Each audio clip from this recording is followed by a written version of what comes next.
Hi my dear students. देखिए भैया, आज के इस लेक्चर में हम आपको क्या करने चल रहे हैं, माइटोकॉन्ड्रिया के बारे में पूरा आपको आज डिटेल बताएंगे।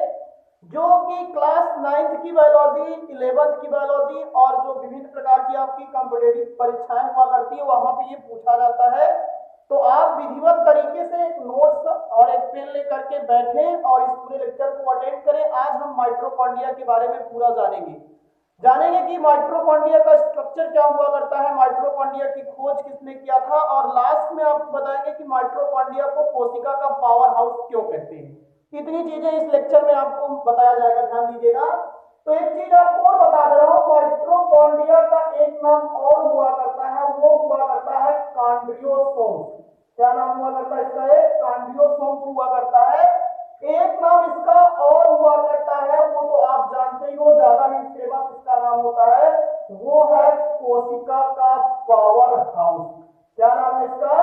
कोशिका का पावर हाउस के नाम से भी क्या किया करते हैं, इसे हम जाना किया करते हैं। एनर्जी ऑफ पावर हाउस जिसको कह सकते हैं, सेल का जो पावर हाउस होता है। आपसे ये क्वेश्चन बहुत बार पूछा गया है कि हमारे शरीर में भी, या कह सकते हो कि कोशिका जो हुआ करती है उसमें जितनी भी प्रकार की एनर्जी हुआ करती है वो कहां पे स्टोर रहा किया करती है। तो आपको बता दे रहे हैं, जब हम भोजन ग्रहण करते हैं तो उस ग्लूकोज का क्या होता है, ऑक्सीकरण होता है, और वो फिर ग्लूकोज जा करके हमारी प्रत्येक कोशिकाओं की जो माइटोकॉन्ड्रिया होता है, माइटोकॉन्ड्रिया में एक होता है यौन पार्टिकल, उसी यौन पार्टिकल में क्या हुआ करता है, ये एटीपी के रूप में क्या हुआ करता है, संचित हुआ रहता है।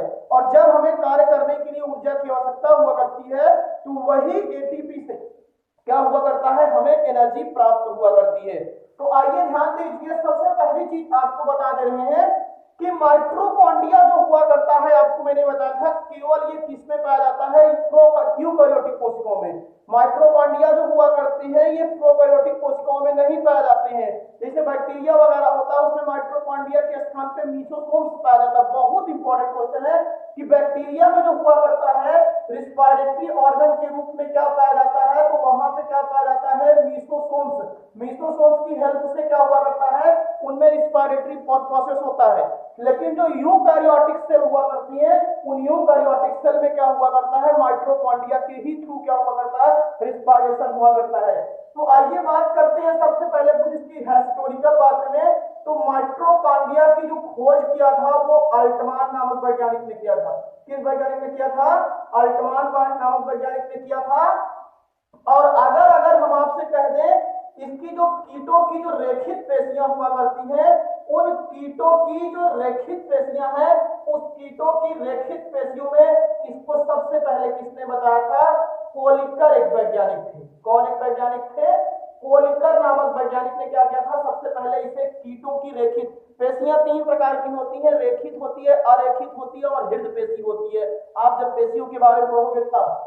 और अगली चीज अल्टमान ने ही, अल्टमैन इनको भी कह सकते हैं, अल्टमैन ने ही क्या किया था, ये जो है आपका अल्टमैन, इन्होंने ही क्या किया था, माइटोकॉन्ड्रिया को एक नाम और दिया था। वो नाम इसका क्या हुआ करता है, बायोप्लास्ट।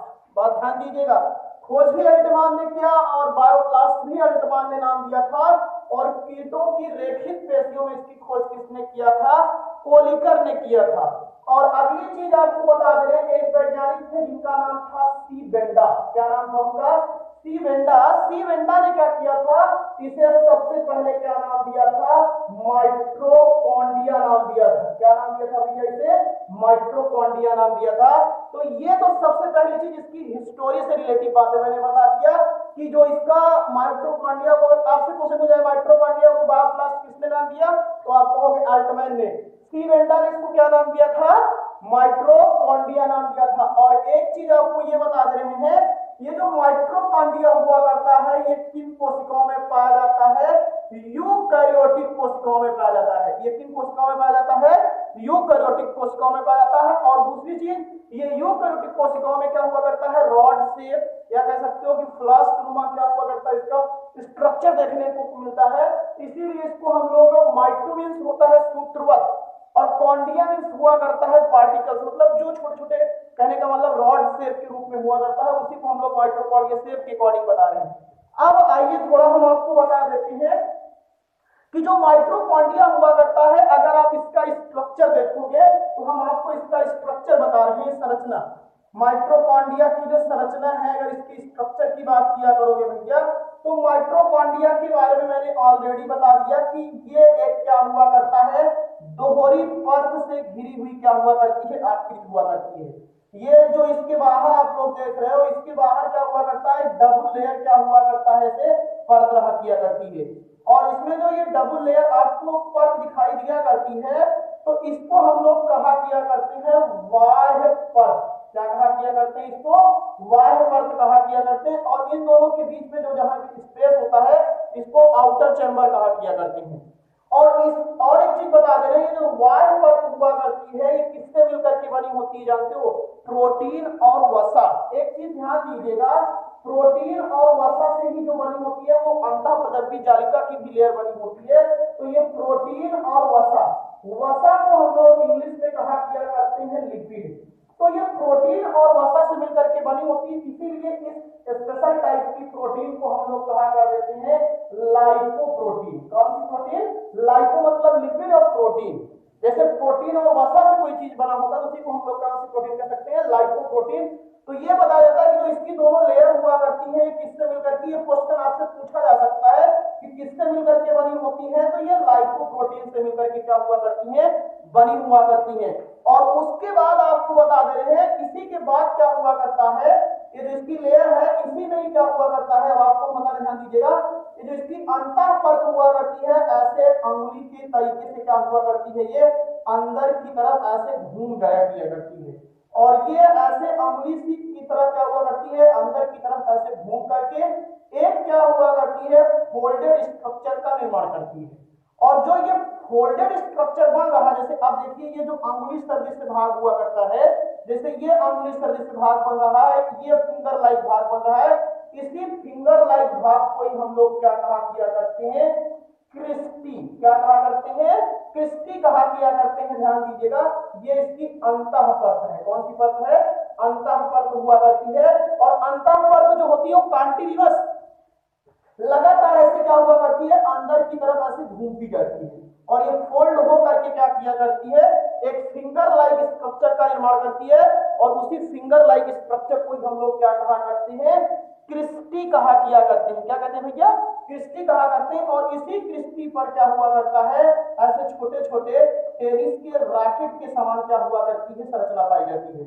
और इसको हम लोग कहा किया करते हैं F1 कण कहा किया करते हैं। ये जो आप देख रहे हो, इसी को हम लोग क्या कहते हैं, F1 कण के नाम से जाना करते हैं, या इसको हम लोग एक नाम से और जानते हैं, वो क्या हुआ करता है, ऑक्सीसोम हुआ करता है। ये बात ध्यान दीजिएगा। और इसी अंतः परत में ही माइटोकॉन्ड्रिया की क्या हुआ करता है, एक लिक्विड मटेरियल क्या हुआ करता है, पाया जाता है। और वो जो लिक्विड मटेरियल इसमें पाया जाता है, उसको हम लोग कहा किया करते हैं मैट्रिक्स। क्या कहा किया करते हैं, मैट्रिक्स कहा किया करते हैं।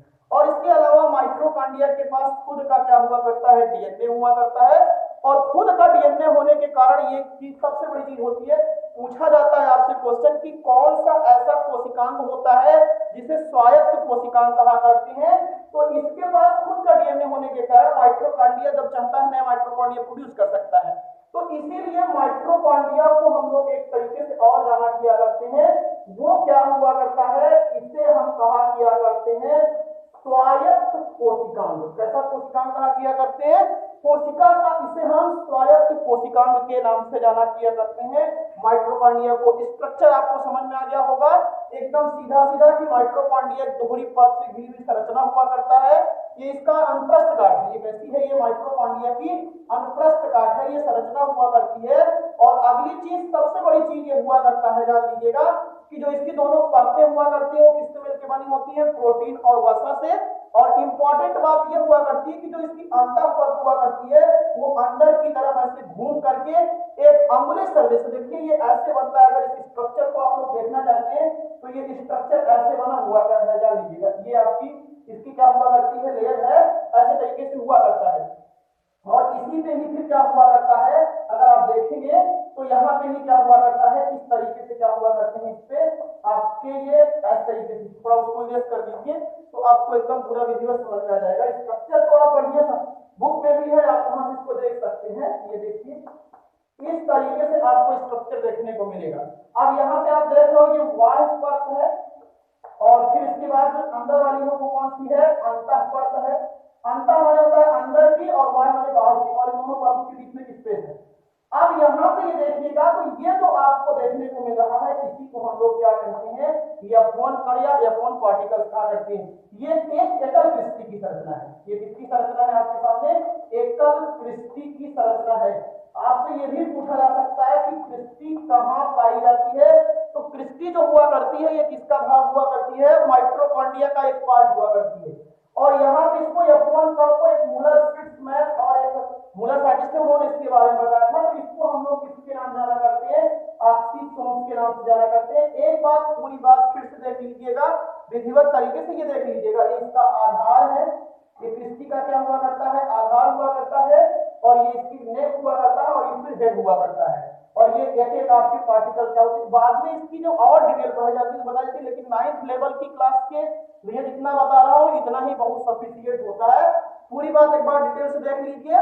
खोज किया अल्टमान ने कीटों की रेखित पेशियों में, कस ने बताया कोलिकर ने, और अल्टमान ने इसे क्या नाम दिया था, बायोप्लास्ट नाम दिया था, और सी वेंडा ने इसे माइटोकॉन्ड्रिया नाम दिया था।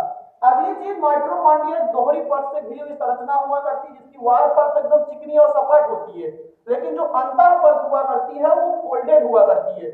और फोल्डेड होने के कारण क्या हुआ करता है, वो क्या किया करती है, बार बार घूम करके एक अंगुली सदृश संरचना का निर्माण करती है, और उसी अंगुली सदृश संरचना को हम लोग क्या कहा करते हैं, क्रिस्टी कहा करते हैं। क्या कहा करते हैं, क्रिस्टी के नाम से जाना करते हैं। और इसी क्रिस्टी पर क्या हुआ करता है, छोटे छोटे टेनिस के रैकेट के समान की क्या हुआ करती है, स्ट्रक्चर्स पाया जाता है, और उसको हम लोग F1 पार्टिकल या क्या कहा करते हैं, ऑक्सीसोम्स कहा करते हैं। और माइटोकॉन्ड्रिया की अंतः परत में पाया जाने वाला जो तरल पदार्थ होता है, ध्यान दीजिएगा, माइटोकॉन्ड्रिया की जो ये अंतः परत है, इस अंतः परत के बीच में पाया जाने वाला जो एकदम लिक्विड मटेरियल होता है, उसी लिक्विड मटेरियल को मैट्रिक्स कहा करते हैं। और इस मैट्रिक्स में बहुत एक इंपॉर्टेंट प्रोसेस हुआ करता है जिसको हम लोग कहते हैं क्रेब्स चक्र। आप मुझे श्वसन चक्र पढ़ते हो तो वहां बताया जाता है माइटोकॉन्ड्रिया के मैट्रिक्स में क्या हुआ करता है, क्रेब्स चक्र चलता है। और जो ये F1 कण हुआ करता है इसमें पूरी क्रिस्टी के ही अंदर F1 पार्टिकल में या क्रिस्टी में ही आपका एक होता है इलेक्ट्रॉन ट्रांसपोर्ट सिस्टम, ETS जिसको कहा करते हैं, वो यहाँ पे परफॉर्म होता है। तो ये इतनी चीजें तो माइटोकॉन्ड्रिया के बारे में मैंने ऑलरेडी डिस्कस कर रखा है। अब मैं बताने जा रहा हूँ माइटोकॉन्ड्रिया को आपका क्या फंक्शन बताने जा रहा हूँ, उस चीज को आप सब लोग ध्यान से समझिएगा। माइटोकॉन्ड्रिया की अगर हम फंक्शन की बात करते हैं भैया, तो सबसे पहली चीज ये हुआ करता है कि माइटोकॉन्ड्रिया जो हुआ करता है ये आपकी किस क्रिया में जान लीजिएगा। जैसे आपको हम बताएं माइटोकॉन्ड्रिया का कार्य, माइटोकॉन्ड्रिया का कार्य, फंक्शन ऑफ माइटोकॉन्ड्रिया, सुनिए इसको ध्यान से। जब हम भोजन ग्रहण किया करते हैं, हमारे शरीर में ऊर्जा का स्रोत भोजन होता है, तो जो हम भोजन ग्रहण करते हैं वो होता है आपका ग्लूकोज C6, ध्यान दीजिएगा C6H12O6, और ये हुआ करता है 6O2 ऑक्सीजन। ये आपका ग्लूकोज है और ये ऑक्सीजन हमने सांस के द्वारा इसको अंदर किया, तो यही ग्लूकोज का क्या हुआ करता है, ऑक्सीकरण होता है। क्या होता है, ऑक्सीकरण। और जब ये ग्लूकोज का क्या हुआ करता है, ऑक्सीकरण होता है, और ये सारी प्रोसेस कहाँ हुआ करती है, शरीर की माइटोकॉन्ड्रिया में जान लीजिएगा। जितनी भी शरीर की कोशिकाएं हैं, कोशिकाओं के अंदर आपको यूकेरियोटिक सेल के अंतर्गत आते हैं, प्रत्येक सेल में माइटोकॉन्ड्रिया है। और आपको एक चीज ये भी बता दे रहे हैं, शरीर के जिस भाग में ज्यादा काम करने की आवश्यकता होती है वहीं पे माइटोकॉन्ड्रिया बढ़ जाती है। जैसे अभी हम बोल रहे हैं तो इस समय हमारे जो जबड़े की पेशियां हैं और जीभ है, यहाँ पर माइटोकॉन्ड्रिया की संख्या ज्यादा है। जितने माइटोकॉन्ड्रिया होते हैं सब उखड़ करके इधर यार चल चल चल चल इधर आ जाओ, सब लोग इकट्ठे हो जाओ, और फिर आप फंक्शन कर रहे हो, दौड़ना शुरू कर दीजिए, सारे माइटोकॉन्ड्रिया आपके पैरों की पेशियों में आ जाते हैं, वहां से वर्क करना शुरू कर देते हैं आप। लेकिन ऐसा होता है, एक समय ऐसा आता है कि धीरे धीरे जैसे जैसे आप एनर्जी लॉस करते जाते हो, एक समय ऐसा आता है कि पूरे शरीर के माइटोकॉन्ड्रिया के खत्म हो जाते हैं और आप एकदम थकान सी महसूस आपको होने लगती है। तो ये ग्लूकोज का क्या होता है, ऑक्सीकरण, और इसके ऑक्सीकरण से ये कार्बन डाइऑक्साइड निकलती है, जल निकलता है। H2O, और यहीं से ही क्या हुआ करती है 673 किलो कैलोरी क्या हुआ करती है ऊर्जा निकलती है। और ये ऊर्जा पहले किसमें होती है 38 एटीपी। ये जो एटीपी हुआ करता है, यही एटीपी जो हुआ करता है ये माइटोकॉन्ड्रिया के कहा जाकर के आपके F1 पार्टिकल में ये एटीपी के रूप में संचित हो जाता है। तो इस तरीके से हम कह सकते हैं कि माइटोकॉन्ड्रिया में कौन सी क्रिया हुआ करती है कोशिकीय श्वसन। कौन सी क्रिया कोशिकीय श्वसन। श्वसन का मतलब तो होता है कि ऑक्सीजन लिए कार्बन डाइऑक्साइड बाहर कर दिया, लेकिन जब सेल लेवल तक जाती है ऑक्सीजन और कार्बन डाइऑक्साइड आती है बदले में, तो उसको हम लोग सेलुलर रेस्पिरेशन कहते हैं। ये क्वेश्चन यहीं से रिलीज कर लिया जाता है कि जो सेलुलर रेस्पिरेशन होता है वो कहाँ होता है। तो सेलुलर रेस्पिरेशन कहाँ होता है माइटोकॉन्ड्रिया में। उसमें होता क्या है कि ग्लूकोज का ऑक्सीकरण होता है और उस ग्लूकोज के ऑक्सीकरण से कार्बन डाइऑक्साइड तो आप बाहर कर दोगे, जल भी आपके शरीर से देखिए बाहर हो ही रहा है, और उसके बाद एटीपी जो होते हैं जो एनर्जी के किलो कैलोरी के रूप में है और ये एटीपी के रूप में होता है, और फिर ये जाकर के आपके शरीर में संचित हो जाता है। और जब हमको कार्य करने के लिए इसी ऊर्जा की क्या हुआ करती है आवश्यकता होती है, सुनिए, जब ऊर्जा की आवश्यकता हुआ करती है तो जो यही एटीपी आपके शरीर में, एटीपी का मतलब होता है एडिनोसिन ट्राइफॉस्फेट। एटीपी का मतलब हुआ करता है एडिनोसिन ट्राइफॉस्फेट। एटीपी आप ध्यान दीजिएगा, जैसा मैंने फुल फॉर्म में बताया है एएमपी, एडीपी, एटीपी, ये सब एक प्रकार की क्या हुआ करते हैं कोएंजाइम्स हैं। क्या है एक प्रकार के सब ये कोएंजाइम्स हैं, और एटीपी और एडीपी को ऊर्जा जगत का सिक्का कहा करते हैं। जैसे आपको कहीं किसी काम की आवश्यकता होती है तो आप तुरंत पॉइंट्स आपके पास होते हैं, आपका काम हो जाता है। तो वैसे छोटे छोटे आपके एटीपी पॉइंट्स के रूप में होते हैं, जहां पे जितनी एनर्जी की आवश्यकता होती है उसी हिसाब से एटीपी को क्या किया जाता है ब्रेक डाउन किया जाता है। इसलिए इस चीज को भी ध्यान दीजिएगा, आपसे क्वेश्चन पूछा जाता है कि ऊर्जा जगत का सिक्का किसे कहते हैं। तो ऊर्जा जगत का सिक्का किसे कहते हैं भैया एटीपी और एटीपी को। इसका पूरा नाम मैंने आपको ऑलरेडी डिस्कस कर रखा है, इसको हम लोग कहते हैं एडिनोसिन मोनोफॉस्फेट। मतलब इसमें एडिनोसिन जो है एक प्रकार का नाइट्रोजन समाचार हुआ करता है, और मोनो माने एक, फास्फेट माने फास्फेट का मॉलिक्यूल। मतलब कि एडिनोसिन जो आपका ये एडमीन प्रकार का बेस है उसके साथ अगर एक फास्फेट का मॉलिक्यूल जुड़ा रहता है तो उसी को हम लोग एडिनोसिन मोनोफॉस्फेट कहते हैं। और अगर वही दो फास्फेट हो जाता है तो उसी को हम लोग कह देते हैं एडिनोसिन डाइफॉस्फेट। एटीपी का पूरा नाम एडीपी का एडिनोसिन डाइफॉस्फेट, और इसमें अगर तीन मॉलिक्यूल हो जाते हैं तो उसी को ही हम लोग कह देते हैं एडिनोसिन ट्राइफॉस्फेट। क्या कहा करते हैं इसको एडिनोसिन ट्राइफॉस्फेट। तो ये सारे जो है ये एनर्जी के पॉइंट्स हैं, ये सब बहुत इंपॉर्टेंट है। तो जब हम श्वसन करते हैं तो कोशिशन के बाद एटीपी बनते हैं, और ये एटीपी जा करके माइटोकॉन्ड्रिया के क्या होता है ऑक्सीसोम्स में स्थित रहती है F1 पार्टिकल में। और जब हमको कार्य करने के लिए एनर्जी की आवश्यकता होती है, इसमें से एक phosphate molecule PO4-3 phosphate molecule ये क्या कर देता है त्याग देता है, और फास्फेट मॉलिक्यूल त्याग देने के कारण ये चेंज हो जाता है किसमें एटीपी में। एटीपी में एटीपी किसमें चेंज हो जाता है एटीपी में, और इस फास्फेट मॉलिक्यूल के रिमूवल होने से क्या हो जाता है आपको एनर्जी प्राप्त हो जाती है, और इसी को ही हम लोग कहा करते हैं एडिनोसिन डाइफॉस्फेट। और हमें इस तरीके से क्या हो जाती है एनर्जी प्राप्त हो जाती है। और फिर ये देखो ये रिवर्सिबल साइन है, एडीपी क्या करता है फिर फास्फेट का एक मॉलिक्यूल गेन करेगा, यहां से माइनस हुआ है और यहां से ये क्या करता है गेन करता है, और फिर एटीपी में चेंज हो जाता है। इस तरीके से ये पूरा प्रोसेस क्या होता रहता है चलता रहता है, और शरीर में जो एनर्जी है वो जहां पे जितनी आवश्यकता हुआ करती है वो एनर्जी को माइटोकॉन्ड्रिया क्या करता रहता है सप्लाई करता रहता है। अब आपको अगर कोई क्वेश्चन कहेगा कि माइटोकॉन्ड्रिया का कोशिका का पावर हाउस क्यों कहते हैं, तो अब आप उसे एकदम विधिवत समझा सकते हो कि जो हम भोजन ग्रहण करते हैं तो ग्लूकोज जो हुआ करता है उसका ऑक्सीकरण होता है, ऑक्सीकरण से कार्बन डाइऑक्साइड जल और ऊर्जा प्राप्त होती है एटीपी के रूप में, और ये सारी प्रक्रिया कहां होती है माइटोकॉन्ड्रिया के आप होती है, और इसलिए इसको हम लोग क्या कहते हैं कोशिकीय श्वसन। और माइटोकॉन्ड्रिया में ही क्या हुआ करता है आवश्यकता अनुसार जो एटीपी होते हैं जहां जहां एनर्जी की आवश्यकता होती है उसे पहुंचाया जाता है। इसीलिए माइटोकॉन्ड्रिया को हम लोग क्या कहते हैं कोशिका का पावर हाउस या कोशिका का विद्युत गृह के नाम से क्या किया करते हैं, जाना करते हैं। कुछ लोग तो ऐसे बता देते हैं, जैसे आप देखते हो जहां पर पावर हाउस होता है उसमें खंभे निकले रहा करते, उसमें तार मार निकलते, तो ऐसे इसमें भी देखिए छोटे छोटे यहाँ पे निकले हुए हैं रॉकेट जैसे, और इसमें बिखरे हुए भाग आपको दिखाई देते हैं। तो ऐसा होता है, लेकिन इसका कोई उसका प्रमाण नहीं, प्रमाण तो आपके सामने ही है।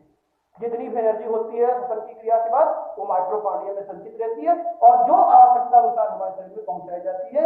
इसलिए माइटोकॉन्ड्रिया को कोशिका का क्या करते हैं, पावर हाउस कहा करते हैं। आई होप आपको ये पूरा लेक्चर क्या हुआ होगा, समझ में आया होगा, आनंद आया होगा तो लाइक कीजिएगा, सब्सक्राइब कीजिएगा, नए नए चैनल पे हैं, और अच्छा लगेगा तो एक कमेंट जरूर कीजिएगा। थैंक यू, धन्यवाद।